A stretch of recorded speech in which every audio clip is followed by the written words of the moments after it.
very little, astonishingly little contact with gerontological and aging research. It's like it's a new field. And wow, are people doing research on aging? So we didn't know. So there's been very little interconnections and discussions among the body. You know, some exist, but it's astonishing that this new field has very little connection to gerontology and aging research. So for today, I thought I tried to pick 3 areas in 3 articles that would sort of reflect some of the research and interest in the field of dementia studies. So I choose one article about public health and what dementia is. A second article around political science and citizenship, issues around citizenship, and then a micro article about the organization of interaction. Just briefly about these 3 articles. The article by Van Linden and Van Linden is a quite interesting. It's a very recent article. It was published the last year, and if you read in daily news, you often see small brief news flashes that someone has sort of finally found a solution to Alzheimer, or eat this and that and you won't get Alzheimer. But the truth is that quite a lot of the medical research around Alzheimer's disease primarily, but also other dementia diseases, has actually stalled, and it doesn't move forward at all. And quite a few biomedical researchers are actually starting to question the research strategies that has been used in order to develop pharmacological treatment for Alzheimer's disease. All the approaches that they have used turned out to not work. And this has, of course, created a situation where of discussion and debate, and basically about the nature of, in particular, Alzheimer's disease. And this article by Van Linden and Van Linden in many ways sort of reflects this discussion quite well, because they sort of show by reviewing literature that the traditional biomedical research on Alzheimer's disease has had a very, very limited conception of what dementia is. And it turns out that there are many good reasons for starting to believe that these pre-notions that researchers has used doesn't work out. And so researchers has been starting to look for alternative explanations of Alzheimer's disease. And one such strategy is to show that Alzheimer's disease is not one disease, but actually a group of several, up to 7, 8, or I've even seen 12 different diseases with quite distinct symptoms and also demographic characteristics, that is the age brackets basically, and partly sex for who gets which disease. And it also turns out that there's quite a lot of evidence that social factors affect especially Alzheimer's disease. Turns out that there's a very strong connection between educational level and when you get, and at what age you get the diagnosis. The higher educational level, you will get a diagnosis later on in your life, even quite late in life. And there's also strong evidence that lifestyle factors affect when you get the diagnosis. Not so much if, but it's a question of when you get the diagnosis. And it seems it could be cardiovascular factors that are quite important. That is, if you smoke and drink and stuff like that, that's never good. So it also seems to affect when you get the diagnosis of Alzheimer's disease. And this is quite interesting, and that's the argument in Van Linden's article, that if you sort of introduce a broader conception of Alzheimer's disease, this also makes it possible to widen your clinical, and it has wide clinical and policy implications. For instance, it means that one of the best way to actually try to decrease the number of people with Alzheimer's disease is not to sit down and wait for a pharmaceutical solution. It's rather to get people to change lifestyle, to drink less, and all these classical things that seem to be important, to be more socially active, and which also has a positive correlation with later diagnosis. And it has also, they think, quite radical clinical implications in the sense that clinicians need to improve and extend their diagnostical instruments in the diagnostic process. So that's if you're interested in that kind of debate, this is a quite good article that summarizes a lot, and it also ties into the sociology of health and illness and issues, and public health, of course, in general. The second article is Bartlett's and Ruth's and Deborah Connor's article about citizenship, which has been a seminal article in the field. It's very important. In the 1990s, there was a British psychologist called Tom Kitwood, who was one of the first to theorize and think about dementia in a social context. And he had the idea that there's something that he called malignant interactions. That is, interaction with other people that actually lead to or cause cognitive deterioration in people. That is, when people in early stage dementia sort of start to show signs of not remembering or not recalling things, other people in the immediate social context start to treat them differently. They, for instance, stop engaging with people with dementia because it takes more energy, it takes more time. So the easy way out is to leave the social exclusion is the easy way out. It's a simple strategy. And then Tom Kitwood argued this is an example of malignant interaction. It's not so much the dementia as such as the social interaction that actually gives rise to passivity and so on and so forth. So, and he said the implication of this is that we treat people with dementia in any stage of dementia as persons. We have to sort of note and show respect and acknowledge the personhood of individuals living with dementia. So he introduced the idea of personhood and the importance of acknowledging personhood.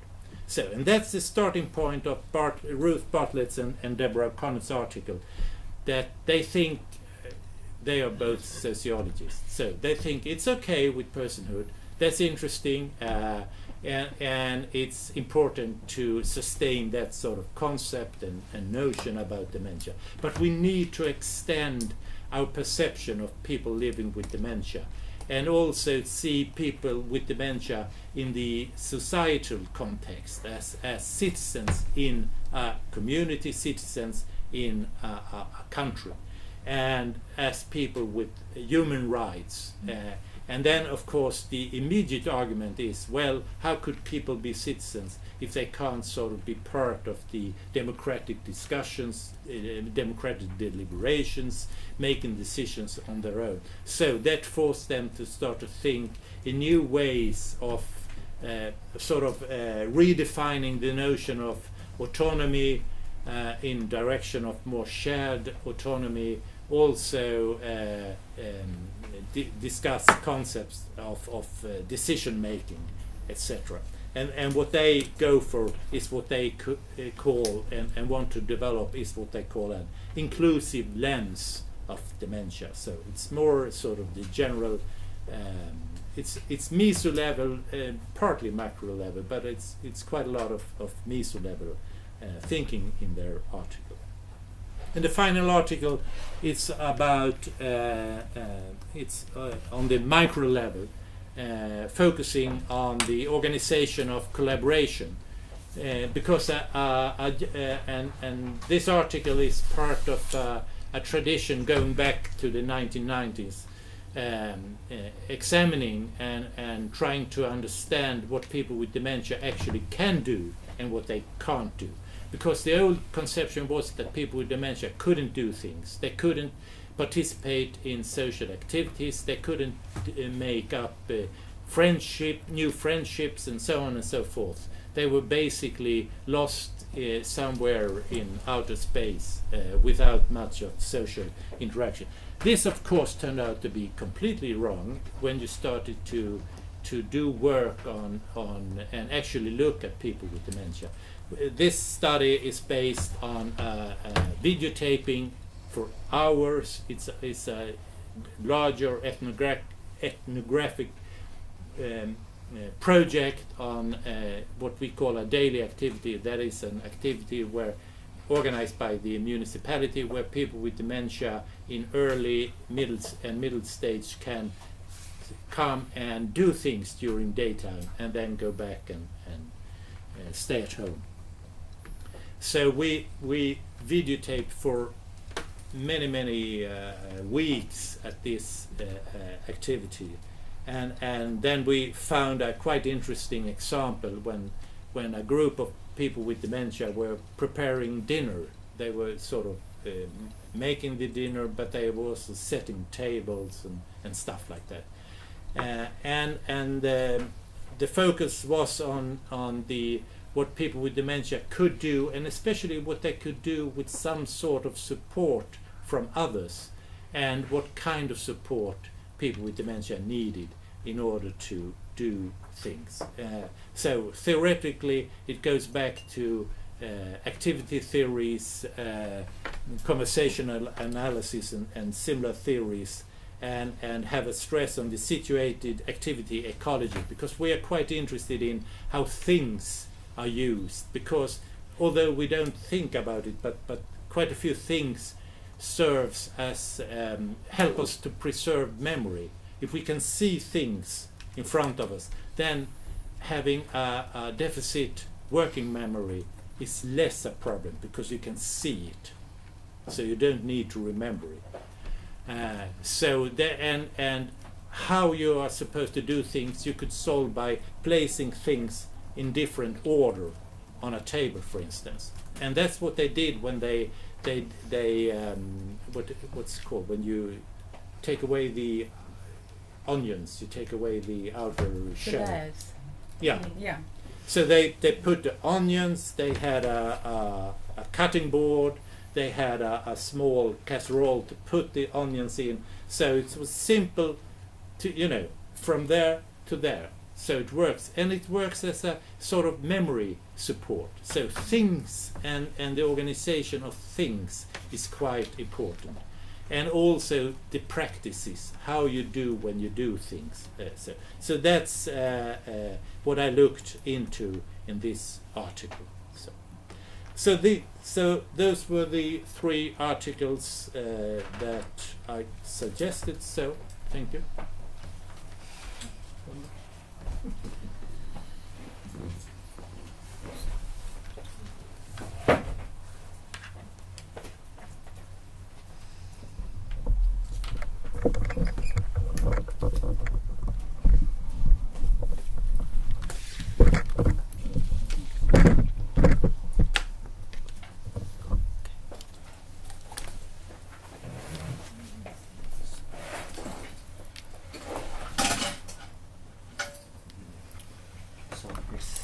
Start the discussion. Thank you, Professor Lars-Christer, for this comprehensive lecture on dementia care and how it is related to health and illness in this module. So before starting the discussion about these three papers that we read already, I think I'll talk about something from my perception, that what I understood from these three articles. Then I'll open the floor for everyone. So I will expect from each of us to how we conceptualize these three articles and how we understood from our own perspective. So it will be more interactive and like it will be live. The discussion will be lively if we can if all of we can contribute from our point of view. So first of all, what I understood from these three articles,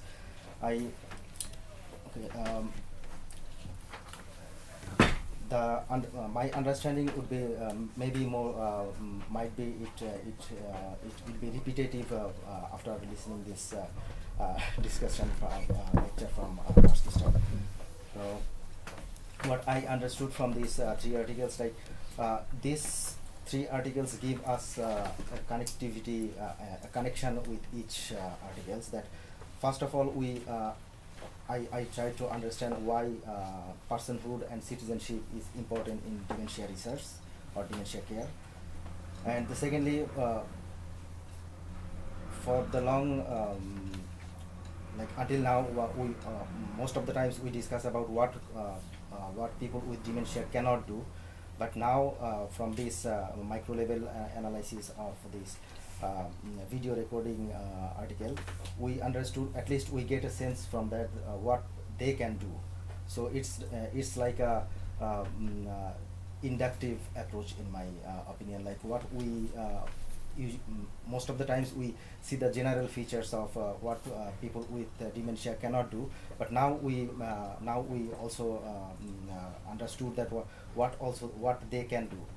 So, and the third understanding of mine was the article was equally talk about the micro level and also the macro level, from the individual's perspective, how we can deal with person with dementia and how we can measure them, or what are the components we need to consider when we are discussing or when we are dealing with person with dementia. And at the same time, when we are talking about the macro level, what means that, like the group, what is their role in a group or in a collaborative work. So when I was thinking the module's title, like living with health and illness, two things came to my mind. Like health, there are two dimensions of health. When we talk about health, there are biological health, and also at the same time there are social health. But in these three articles, they discuss both of them and how this biological health and social health interact with each other in a complex way. I think from the theoretical perspective and from the empirical evidence, these three articles give us some overview about this about the whole scenarios. So I'd like to know from all of you how you understood this personhood and citizenship, how it is relates with dementia care, whether it deals properly the dementia care, or we need to combine it, or is it really important to is it really enough to understand citizenship and personhood to deal with dementia care. So yeah, if anyone wants to start.